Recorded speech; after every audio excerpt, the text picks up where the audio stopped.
What's going on, ladies and gents? This is Bento with another Steam controller playtest, and this time I'm going to be trying some Turok. Turok is an old school FPS game. It's another favorite of mine that I used to play a lot on the N64. So seeing a remastered version was actually made me really happy.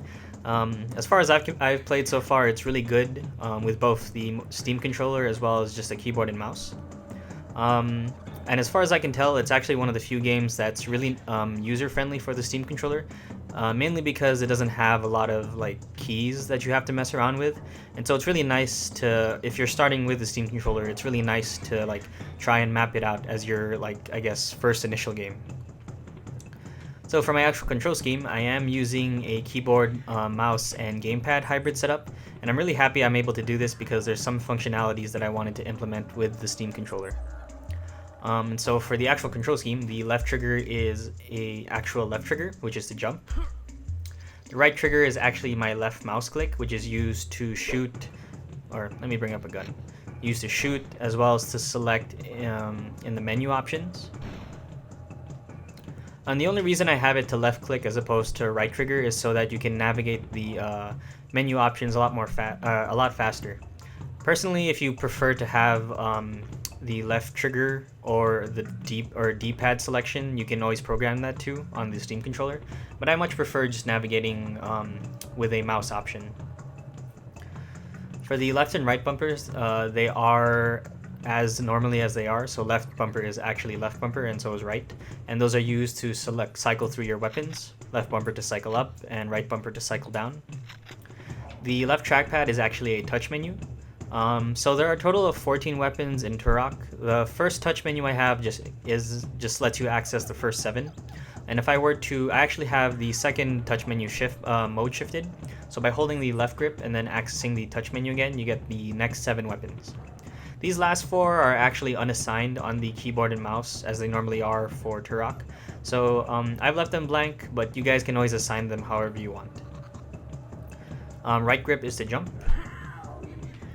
The right trackpad is just my typical mouse movement, a trackball style of mouse style of input with trackball motion, and I do have motion control just for added aim.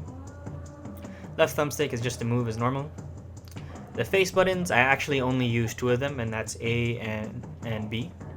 And those are used to select option menus, or if you just want to hit enter. Sometimes you might need to skip cutscenes. And the B button is used to exit the current menu you're on. And it's also used, I also multi-button toggled it too. So if you go to the map, which is on this controller config, the select button, A is to actually zoom in, and B is to zoom out. And the start menu is just to go back to the options menu. So that's my control scheme, guys. Let's show you some actual gameplay. If you're not at all familiar with Turok gameplay, it's definitely a lot of old school FPS action, so you're pretty much just going around running and gunning. What makes Turok stand out a little more is, in comparison to Doom or say Quake, Turok definitely has a little more emphasis on the platforming elements, and you'll see that a bit later. But in terms of overall control and feel, the Steam controller really works with Turok. Shooting feels really smooth, trying to circle strafe actually feels really good. And you'll probably notice in this video that there's a lot of head bobbing when you go left and right. Good thing about that though is you can always turn it off. I just kept it on because I just wanted to see how the new aesthetics look. Logistic wise, I didn't really have that many issues. I think Turok is actually fine for both the controller and the keyboard and mouse. I think that's primarily why it works really well if you want to do hybrid setups. You could always do a pure keyboard or gamepad setup, but I think the hybrid works really well, particularly for 2 specific reasons. One is that I think the left thumbstick is pretty important, mainly because in comparison to a WASD key movement, you don't have that walk functionality when you slightly tilt the joystick in any direction, and so you do get that slight movement when you do tilt it in Turok. And so it's really good because if you want to survey over ledges, for example, to see if maybe there's an area you can jump to, it really helps with that, so in case you don't accidentally move yourself too far forward. It's not that big a deal, but I think that little detail kind of makes it for me, and so I think that's why I think the joystick is really good. The second is the touch menu, which you can never access through a pure joystick setup. but it makes it a lot easier to access your weapons, and that way you don't have to keep cycling through all of them. That being said though, I like keeping the weapon switching on the left and right bumpers, primarily because when you use the touch menu, you do have to sacrifice your movement since you have to let go of the left thumbstick. When you really need to move and you need to switch weapons on the fly, then I think that's where the left and right bumpers really help out there.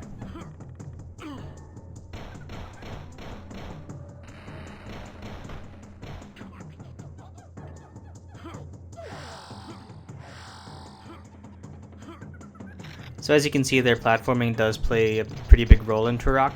That's also primarily why I never put jump on the A button, mainly because I still want to have control of my camera. And normally it is on the left trigger, which I think is completely fine. But because I'm so used to having jump on my right grip, that's kind of my preferred place to put it.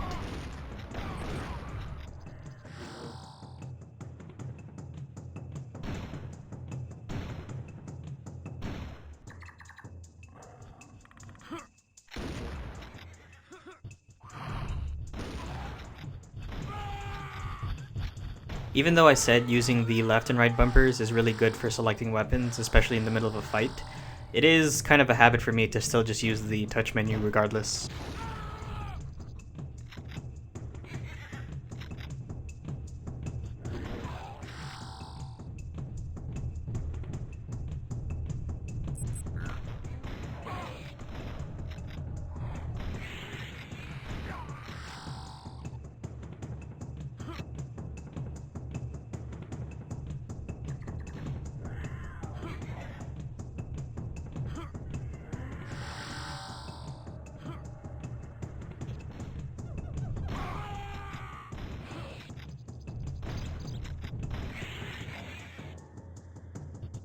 This really shouldn't come as a surprise for your motion controls, but I was actually pretty pleased with how it felt for Turok.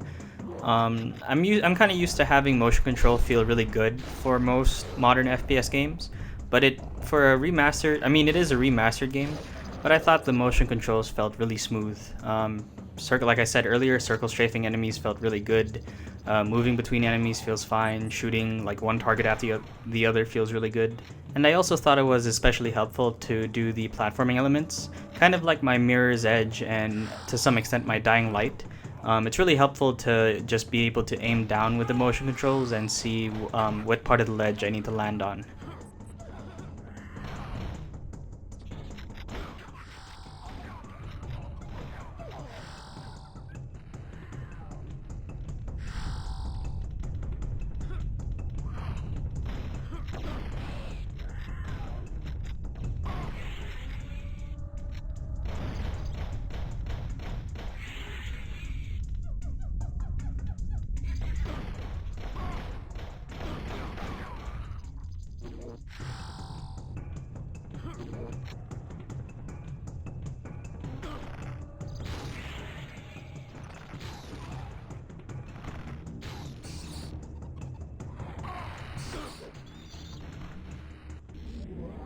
Turok is also chock full of hidden goodies you can also find throughout the game.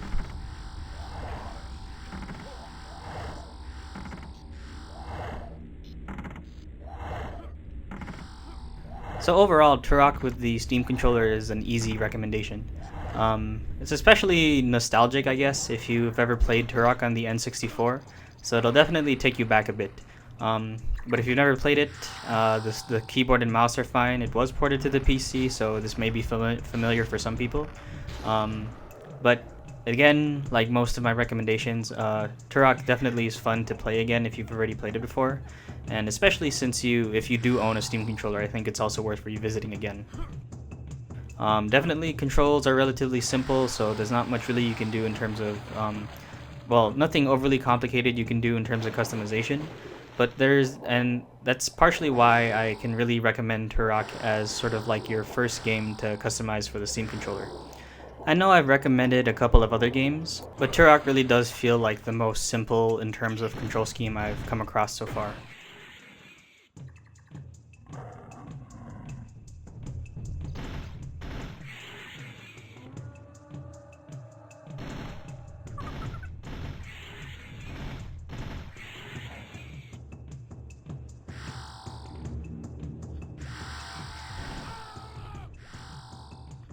But thanks for watching, guys. If you have any questions or thoughts, leave them in the comment section below. And if you have any more game recommendations, I'm always welcome to hear it. Thanks, guys, and I'll see you all next time.